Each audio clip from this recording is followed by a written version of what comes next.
que el agua potable, la red actual de agua potable, no llegó al Albaicín, fue el último barrio de Granada en tenerla hasta el año 1950.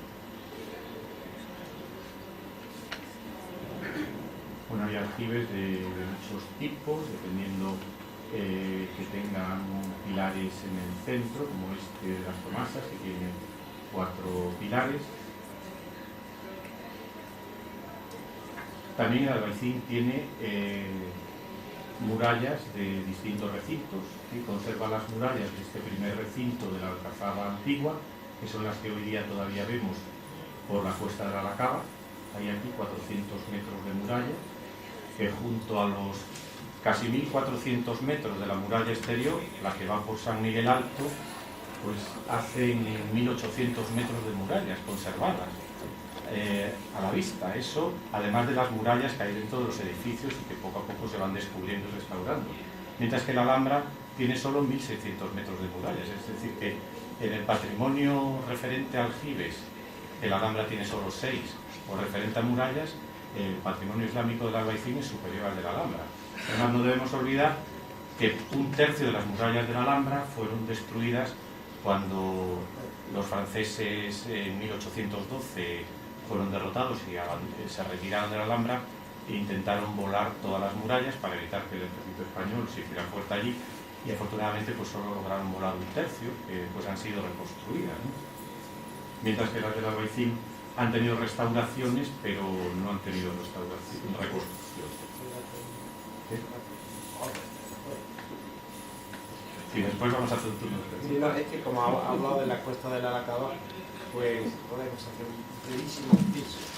La cuesta de la Alacaba, que sube hasta Plaza Larga, entre requiebros y cantes de gitanos y de danzas, el eco de sus cantares, el viento se lo ha llevado, y hasta las nubes recogen el dolor de su quebranto. Nada más.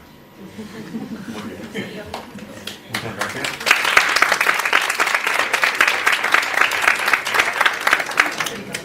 Perdón, doctor, ¿no?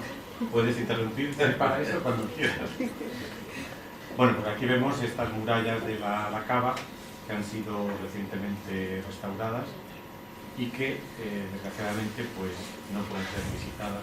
Llevan ya 6 años restauradas y por distintos problemas de gestión pues no pueden ser visitadas, ¿sí?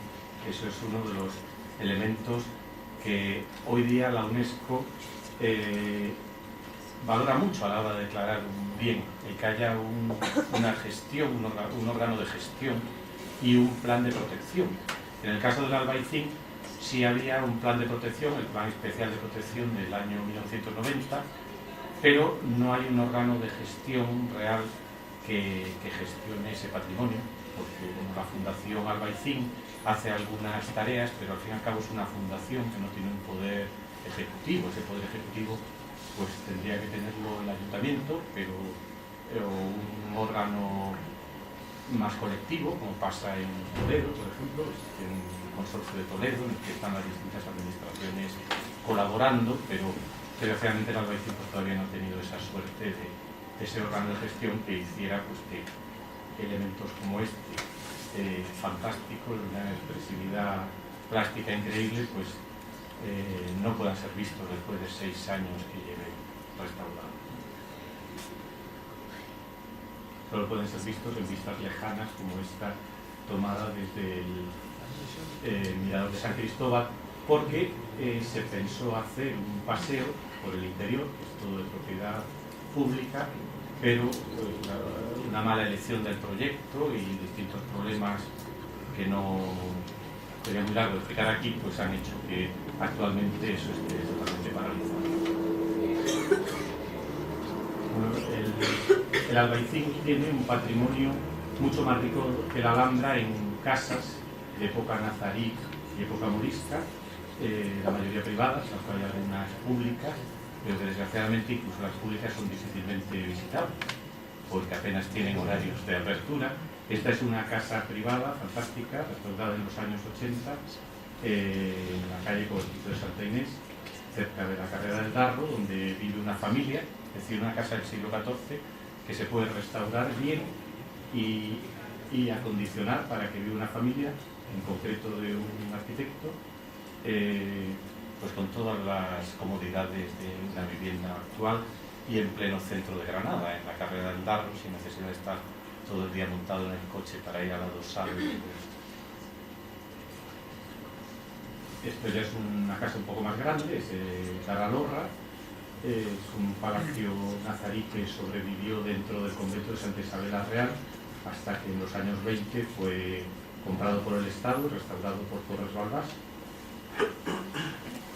Este es el estado actual. Para finalizar, pues voy a enseñar algo sobre casas moriscas, de las cuales se conservan en mejor o peor estado unas 80 todavía, es decir, es un patrimonio que, igual que pasa con el de los aljibes, es único en Granada, no hay ninguna otra ciudad en España que conserve un patrimonio de ese tipo tan antiguo y tan numeroso y prácticamente desconocido. Hay algunas, muy pocas, pues, que tienen este tipo de portadas originales, pero la mayoría pues o no llegaron a tener nunca esta portada o se ha perdido, y bueno, puede pasar una por delante porque al exterior, como originalmente no tenían ningún hueco, sino que eran casas totalmente introvertidas hacia el patio, pues no hay ningún síntoma externo o hay muy pocos síntomas por los que puedan ser detectados. Estas son algunas de las puertas originales que todavía conservan esas casas. Y esta es una de las que puede ser visitada porque ha sido convertida en un hotel, está en la Cuesta de la Victoria. Sí, está bien restaurada, una casa bastante grande y se ha podido meter un pequeño hotel me parece que de unas 14 habitaciones dentro de la casa sin, como se ve, estropear sus principales valores. Estos son los techos pintados de la sala principal de la planta baja, de la planta alta.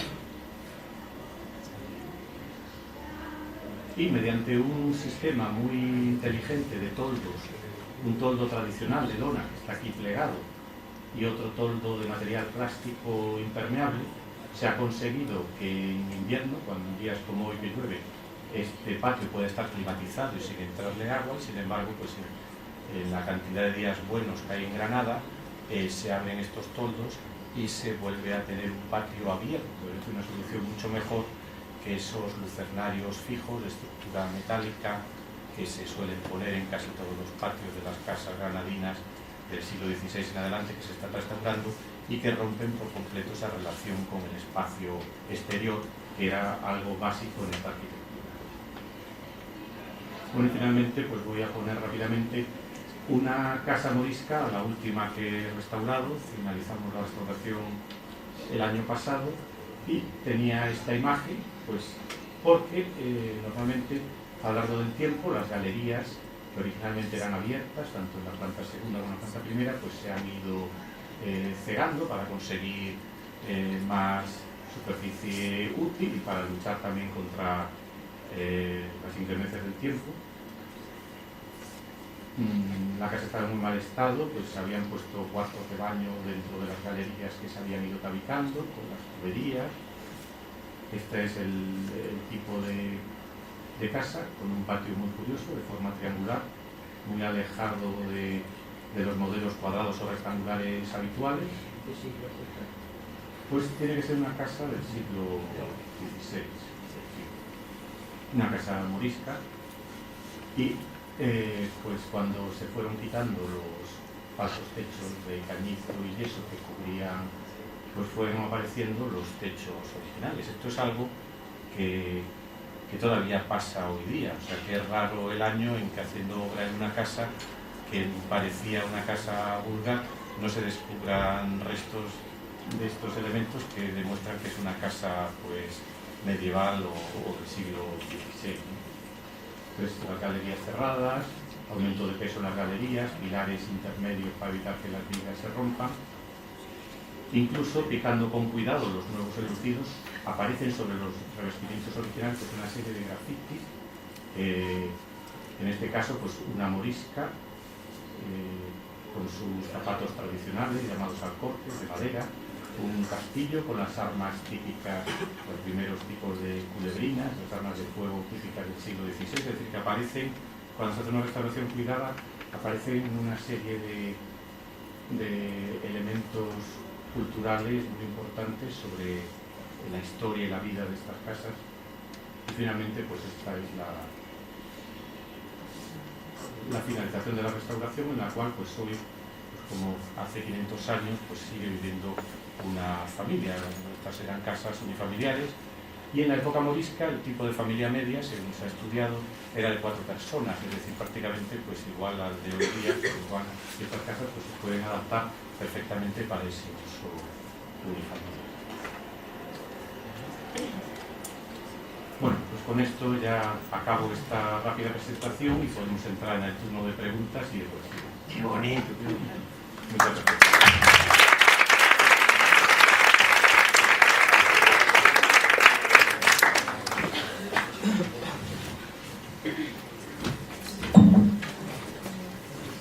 Jóvenes, vamos a ver si hay curiosidad por preguntar, porque desde luego lo que se ha desarrollado tiene un interés excepcional y lo ha desarrollado de un modo magistral, sencillo y al alcance de todos. A ver si se ocurren las preguntas que queráis hacerle al doctor, pues aquí lo tenéis.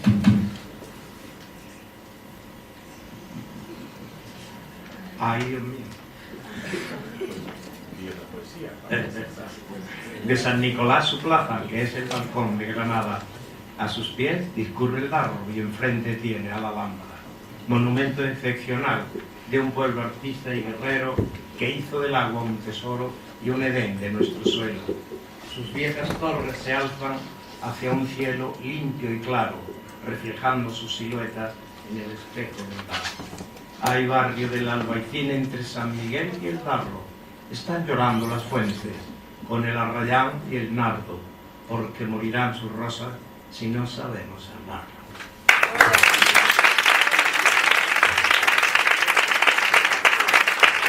José Antonio, adelante. Muchas gracias. En primer lugar, quería felicitar muy efusivamente al doctor Orihuela Uzal por su magnífica exposición, que me ha interesado realmente, y solamente quería hacer pues un par de observaciones a su excelente intervención. La primera, en cuanto a ese excelente, excelente estado de conservación de la Alhambra durante varios siglos, hasta llegar a mediados del siglo XVIII, hasta los Borbones, ¿no puede influir también en esa conservación de todo el conjunto palatino de la Alhambra el hecho de que tuviera una función militar, la propia fortaleza, y fuera sede de la Capitanía General del Reino de Granada, con la familia Mendoza habitando allí? Y por otra parte también quería pues romper una lanza por esa imagen tan negra que tiene la presencia francesa en Granada. Hay una leyenda que se evoca mediante una lápida colocada muy cerca de la Puerta del Vino de la Alhambra, en la que se alude a un cabo de inválidos que de manera heroica pues cortó la mecha de una mina que iba a estallar, destruyendo toda la Alhambra por orden de las autoridades militares francesas antes de retirarse. Pues bien, el máximo especialista en la ocupación francesa, uno de los máximos, Díaz Torrejón, ha demostrado que es una leyenda, que no existió jamás ese cabo, y que parece que eso ocurrió en Ronda, y que de alguna manera pues se ha trasladado, ha habido una traslación de esa leyenda